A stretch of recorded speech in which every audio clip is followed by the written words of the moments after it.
cast your minds back to yesterday when we did our... My name's Ian Webber and I'm the PE coordinator at Coppage Primary School in Sutton Coldfield.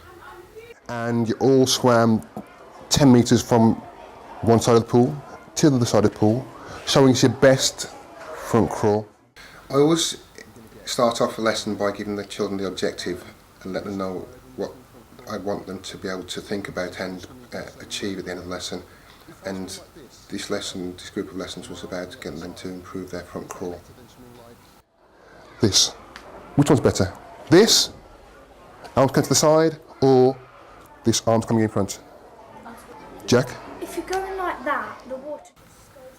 As a school, we try to ensure that children are focused on what we do in the classroom and take it forward to the actual practical side of the pool or in the water in most PE lessons, be it in the pool or on the playground. That's one of the key words we want to try and pick up on later on today, okay? Another thing we said we'd do yesterday was to improve how easy we find our breathing to be by how, who can tell me, in my group, who can tell me what we did? Tom? Breathe to the side. What does that do? Ben?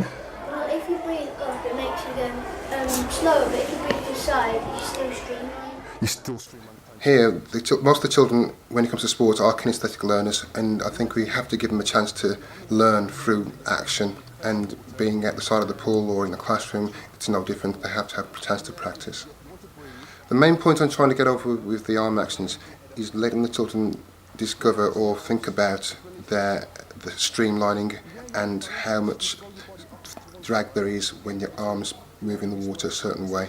Right through the water, you're swimming from side to side to side to side. One more thing that does when you actually lift your head up. Tom? It slows you down. How? Because when you lift your head up, Yeah. all the water splashes against your face. Fantastic. The water hits your chest, but when you pull your head up that way, you bring your chest up and the water hits your chest. Wonderful. And it also keeps your body nice and streamlined, but if it's flat. Those key words. What was good about that session, that little section there, was that the children were given the answers based on what they'd done in the previous lesson, so they're able to directly relate their actions and their thoughts, and that hopefully will push them further in understanding how their body moves rather than just doing the actions. And it really got the idea, the concept of streamlining. Wonderful. Okay, so we got, what's that one say? This one. The interactive whiteboard in the classroom is used by myself just to make sure that the keywords are emphasised quite quickly, quite succinctly. Children do look at them and remember them. And they also refer to later on what we do in the pool. We push out to the plants, breathe out into the water. Okay? So when we breathe in, we're breathing in much more oxygen, which gives our muscles a chance to work at a higher rate. Yeah? That's the technical part which you both got. Fantastic. My friend Zach, like a parachute. Can you explain what you meant by a parachute? If you're just like going completely straight, then you're just like letting the water go past you. Yeah. But, if you're like completely flat, then it's just like a parachute completely slowing So down. by lifting your head up and your chest up, and while your arms come out the side, you're acting like a parachute, but in the water, you're slowing yourself down. We're getting used to copying what's in front of you. So when you're on the side of the pool, and I'm showing you something, you'll be able to look at what I'm doing and still visualise or be able to do what I'm doing without too much trouble. Miss Bedler, can you come up and demonstrate what we mean by mirroring? So if I'm standing here, I'll take the lead, Mrs. Bedrick, and we go up to... When I'm in the pool, I tend to use a lot of visual aids for the children to see, so they can see where their body parts should go, where their arms should be, where their legs should be. And I think mirroring, because that's what they'll be doing when they're in the pool with me standing in front of them, it has to be demonstrated before. And to get the concept of mirroring in, it's nice to do it in the classroom. And see what you come up with, right? Let's do some mirroring. Even strokes. So slow. Here you can see the children really getting into the idea and concentrating on the actions and the mirroring in particular, slowing the speed down, speeding it up, so it does concentrate the mind. I bet you're wondering, how is that going to help me when I'm at the pool? Anybody having a guess? Juliet? Same example, same Action. actions. Have a seat, Matthew. Come, Ben. Here we are at the pool and we're going to organise the children into 2 separate or maybe 3 separate groups. I'll be taking the intermediate group at the top end in the deep water, and the other 2 groups will work with the swimming staff and one of our other teachers. Okay, today we start off getting in. Let's do sit and turn entry, yeah? Game called the Bean Game.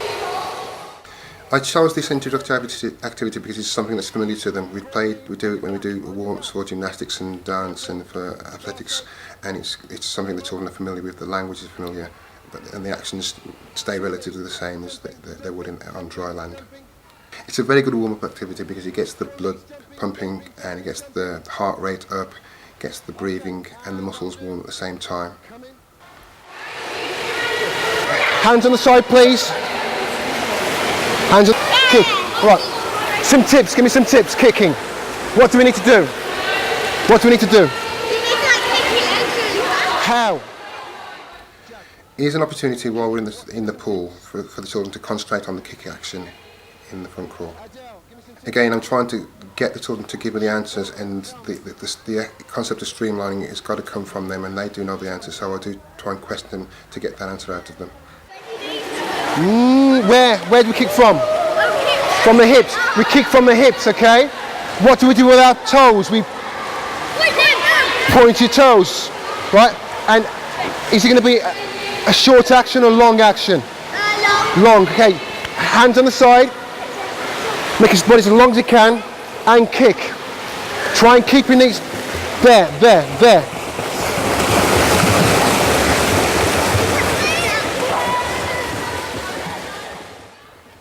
From observing them from above, it's obvious to see that some of the children are spreading their legs too wide and they haven't got the kick action as tight as it could be, so they're losing propulsion. And using the mirroring technique we had in the classroom, I can show them how the legs should go. And you flick them with your feet at the end, right? Trim on it, not just the body length, it's about your head position. So we're going to get our heads in the water. So when you're nice and long, head in the water, when you want to breathe, you breathe to the side. Some of you might want to take a different breath. Having spent some time now on the leg action and making sure that's efficient enough, we're now going to move up to the breathing and the body position that makes the breathing more comfortable and more efficient. All right? Let's go from this end this time. Yeah? Juliet, you're first. No.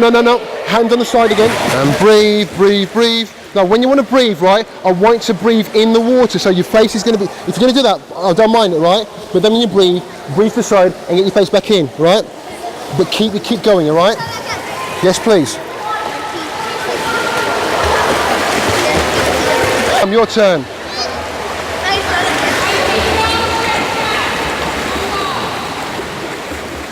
Great, Tom.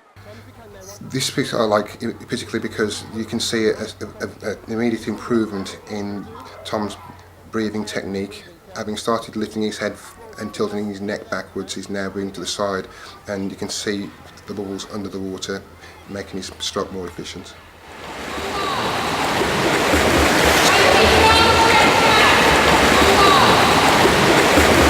Push and glide now. I want to push and glide in a streamlined shape, right? Some of that word streamlined, narrow shape, pointed, narrow. So what we're going to do, we're going to push and glide from the wall. You're going to have your feet and hands on grabbing the rail, feet flat against the wall, in a push and glide as far as you can. There's no kicking at all. That's your starting position, okay? And you're going to push and glide on one breath. We're now going to get the children to do their push and glide so I can observe the streamlined position that they should have under the water. I'll see if I can prove it the second and third times, okay? Sharks, you ready? Okay, Sharks, you ready? 3. Here we can see Tom really getting that streamlined position and cutting through the water. His arms are extended up by his ears and he's in a nice long position. Now it's your turn, okay? Wait there, wait before we go. Shark, dolphin, shark, dolphin, shark, dolphin, shark, dolphin, shark, dolphin.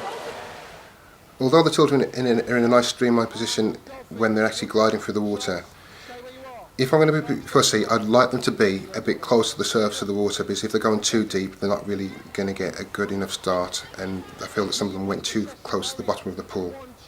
To try and get your head, so just take your push and glide.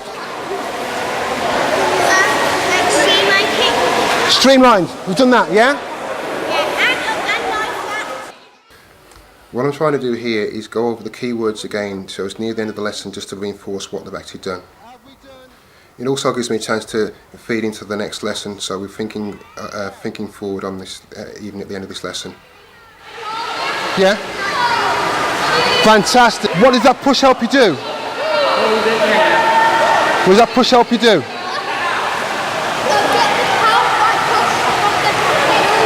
Yeah, to get the power to get into that streamlined position, yeah? That's the way it all links in. Have we done that yet? Not really, right? We'll work on that next time, okay?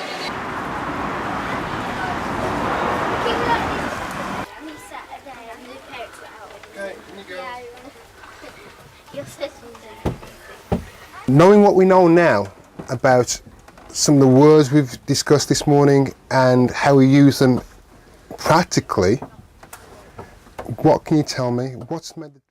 I use the journey back on the coach to the school as a chance to reflect on what we've done in the lesson, and also to gauge the children's understanding of the learning objectives. I use it as kind of a plenary, so that when we do start the next lesson, they'll have something to hang what we've done on straight away, because the lesson will end at the pool, and sometimes if they don't speak about it again for another day or another week, they lose the impact. Whereas if it's on the coach, they can remember as much on the coach as they do as what they remember actually doing in the pool. Face on the water when I'm breathing. Okay, so keep your face where? On the water. On the water, when you so your cheek is resting on the water. Fantastic.